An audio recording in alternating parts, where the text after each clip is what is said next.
আচ্ছা, তাহলে একটা কথা বলি।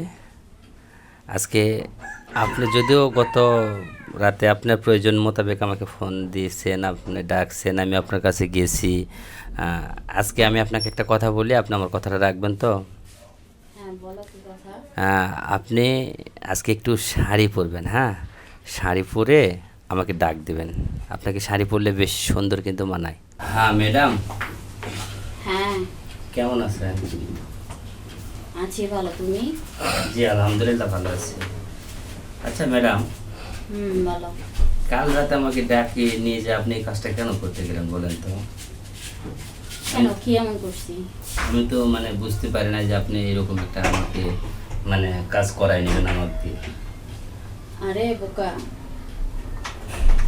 তোমার আমার ভালো লাগে প্রথম থেকে, ঠিক আছে?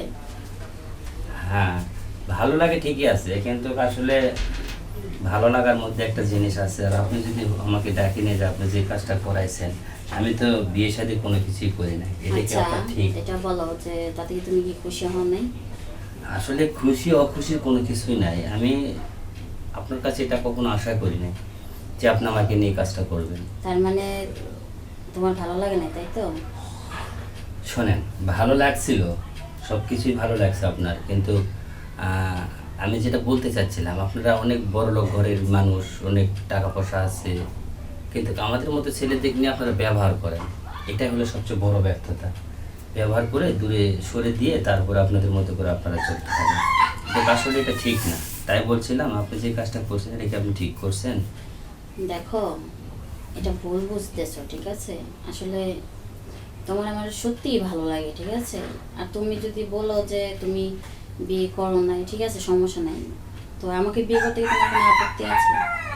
না না, আমি আপনাকে বিয়ে করে নিয়ে আসবো বা আপনাকে বিয়ে করব, আপনার ফ্যামিলি কি বলবে বলেন? আমার ফ্যামিলি কি বলবে সেটা বড় বিষয় না, আমি কি চাই সেটাই বড় বিষয়, ঠিক আছে? আপনি যা চাইবেন, আপনার বাবা আপনার ভাই তো সেটা যাবে না।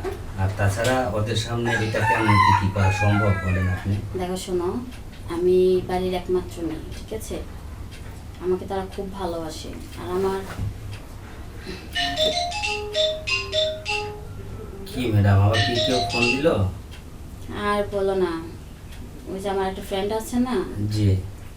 ও যে মনে করে যে ফোন দিয়ে দিয়ে বিরক্ত করে, ঠিক আছে? ও আচ্ছা, ফ্রেন্ড তো থাকবেই, বড় লোকেদের ফ্রেন্ড থাকবে, বন্ধু থাকবে, অনেক কিছু থাকবে। আচ্ছা, তুমি যদি চাও, ঠিক আছে, তাহলে আমার কোনো বন্ধু থাকবে না, কিছু থাকবে না, ঠিক আছে? আর তাছাড়া তোমাকে আমার খুব ভালো লাগে, ঠিক আছে?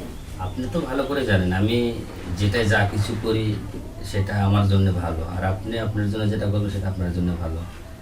আমি আমি তোমার ভালোর জন্যই বলতেছি, কারণ তুমি যে এত কষ্ট করো, তাই না? এই যে আমার বাড়িতে সব কাজ করো, যেটা করার কথা না সেটাও করো, তাই না?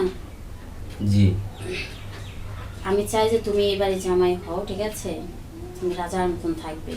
তোমার যাবতীয় যা লাগে সব ব্যবস্থা আমি করব। তোমার কোনো চিন্তার তো কারণ নেই, তাই না? আর তুমি এটা বলো যে তোমার কি আমাকে একটু ভালো লাগে না? হ্যাঁ ভালো লাগে তো, কেন ভালো লাগবে না? আমি কি বলছি আপনাকে ভালো লাগে না? কিন্তু আহ, প্রথম শুরুতেই যে আপনি আমার সাথে এটা করছেন, তো এই জন্য আপনাকে আমি বুঝালাম এবং বললাম আর কি। তাহলে কেন এটা বলছো?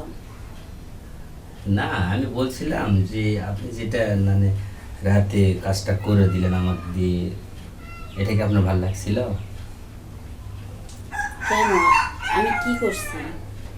না কিছু না, কিন্তু আসলে ভালো লাগছিল কি তাই বলছিলাম। আমার সত্যিই তোমাকে খুব ভালো লাগে। তাই? হ্যাঁ, আসলে ভালো তো লাগবেই, কারণ ভালো লাগা কাজ আপনি করে নিয়েছেন, তো ভালো তো লাগবে, এটা স্বাভাবিক। আমি তোমাকে খুব ভালোবাসি, তুমি আমাকে বোঝার চেষ্টা করো।